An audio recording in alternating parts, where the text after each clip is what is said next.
Hey game devs, another 3D Max tool explanation. Today we're going to go over splines or shapes or edges. Okay, so right now we're in the creation mode. We have the box, we have the geometry set up, and we're going to go over to the next one, which is called shapes. And in shapes, there's a bunch of options, and they seem similar. Like rectangle is close to box, and circle is kind of thinking sphere when I think 3D anyway. So let's talk about what these are. I'm going to start with these pre-made objects because these are the primitive versions of them. These are the ones that are predefined for you. So let me get to a good viewport here. Don't do what I do. T, okay. Rectangle, there we go. So we got a rectangle, I just put it out there. And you can see that it has similar settings to the other ones that we, to the 3D objects we make. And we'll just do these by 50 by 50. And if I go over to the modify panel, we're going to see that I have those controls right there. And there's two other things upside of here that I want to show you about real quick, but I'm going to make another shape just to get it a little bit more easy to explain. Let's do a circle. And I'll do this one, and I'll change this to 50, which is bigger. So if I pull this out and I go over to the editable, or if I go over to the modify menu, you can see that here's the circle. And let's talk about these parameters that are open here. Here's the interpolation, here's parameters. So here's the parameters of 50. That means the radius of 50. And if we look at this, it should be the tip of this is exactly half of that because I named this 52. So if you wanted this to be closer to the other size, you would do like 25 because it's a radii is half of the length, so it would be double. Okay. Anyway, so we come up in here, and I wanted to show you a few things inside of here. But every edge and every one of these splines is what they're called, or shapes, if you want to use the other term, are not really 3D objects by default. They basically are the edges between the vertices, if you can understand what I mean. Like in a 3D object, it's the edge between the vertices. And if I tried to render just an edge, I would get nothing. So if I try to render these or import these into a game or see any side of them, I'll never get anything. These are basically volumeless shapes, and that's the reason they're called shapes, or at least their tool is. So if I take a look at this though, if I look at, let's say, what I need to do first to show you really what's going on, but I just want you to know these options are here now. But when I collapse it down, it'll make more sense to see what I'm talking about. So if I go convert to editable spline, yes, there's now an editable spline option if you're working in edges or splines. So if I look at this right now and I click on this button, you'll see that it's only got 4 verts. And if I look at that vert, it's got some control stuff, and we'll talk about that. But those verts are doesn't seem like it should actually curve like this. It doesn't kind of make any sense.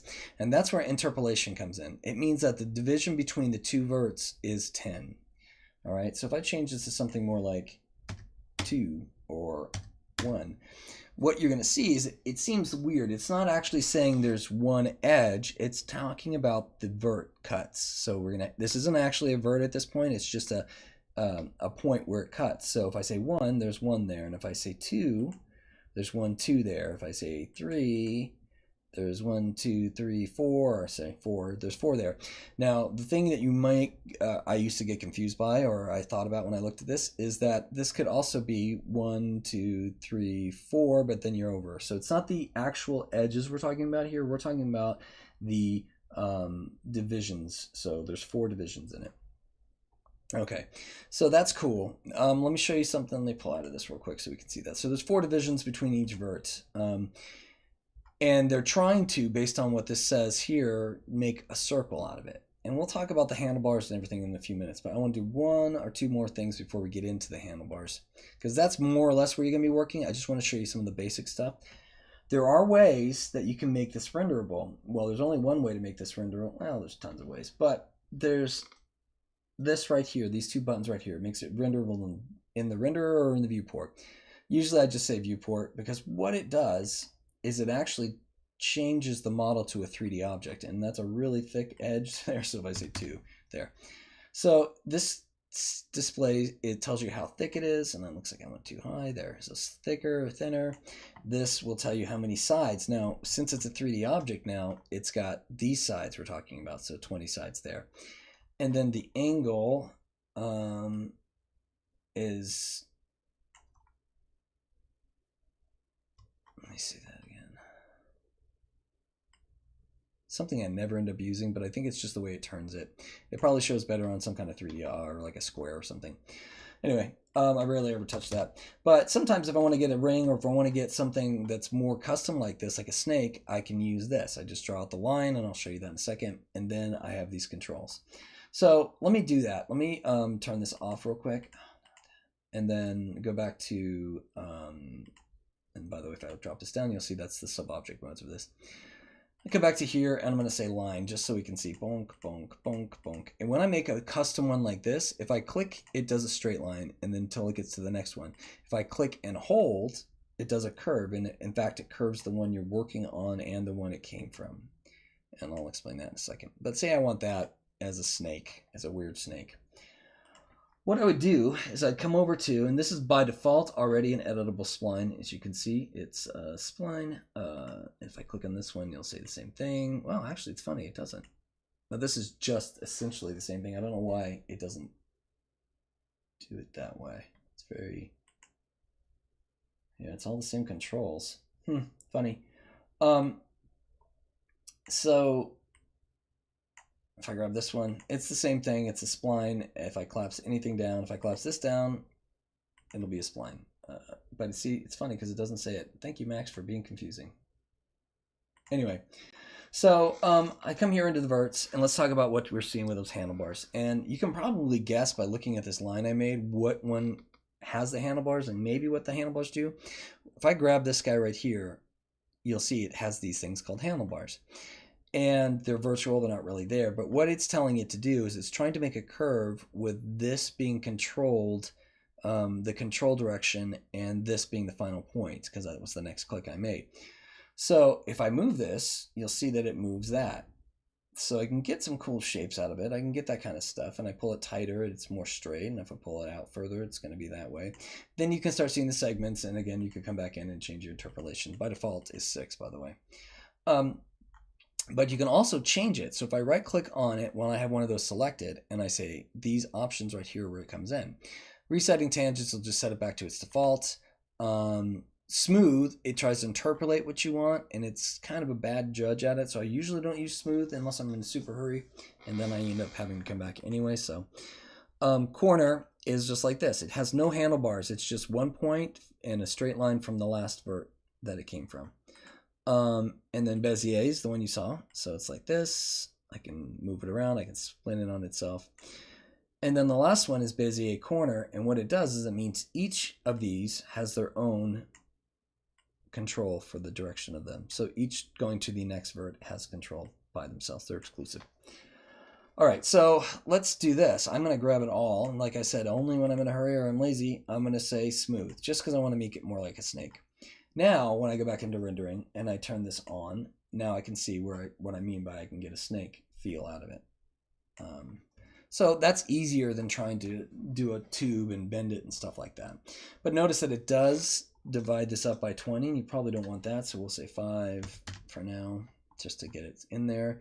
And then it does do the interpolation of however many you want. So if you're building for a really optimized thing, you don't want to use that.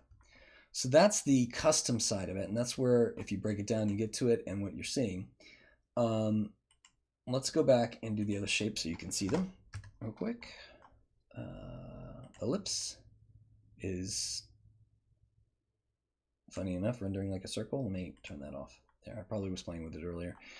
An ellipse, let me delete that. An ellipse, it just means that it's not a perfect circle. The other one you notice is a perfect circle. I can make this any kind of oval shape I want. Arc, I like this one. You click on one point, and you click and let go, and you click on the next point, and there you go. So you make an arc. Click, drag, and then move. Donut is just 2 circles concentric inside of each other, and that's easy enough to do even from one. N-gon, as you can guess, is not a circle, but an N-gon, and you can change the sides. No, that's not what I mean. I'm in the wrong thing here. we can change a bunch of the sides and stuff up here. So you can make it whatever you want. Star is, guess what, a star. And you can change how many points it has, and you can do a 5-star or 3 or 4-star or whatever, throwing star. Text, and whatever you write in here is what it writes in there. Okay, and whatever font you want, you can mess with the stuff inside of here. We don't use it very much, but for a lot of, it's been around forever. It's for motion graphic stuff that can be used, but now I think After Effects does it anyway. Helix is a cool one because it's one of those shapes that you just can't make normally, and it's this. And then you keep moving, and you see my numbers moving over there, and then I turn, and then I pull it in, and it does this right here. And if you look at it from the side, it's actually the only one that goes up in 3D. And I can change how many turns I want to make it really curly. I can make them even for radiuses, like, oh, let's see, 20 and 20, you know, or whatever I want. Okay, egg. I guess you probably can figure out what egg is. Egg. It actually shows the interior of the egg too, if you want. Section is going to be sectioned off, so you have parts to it, and freehand is kind of like spline or the line one, except it's hand drawn. And interestingly enough, and probably as you would guess, I haven't played with this much, but you can mess with a bunch of stuff inside of here too. There's the Virts that I put down for you. Go straight. I probably have to select all. Nope. Anyway, so that's the spline stuff. And why do we use it? That's the next video.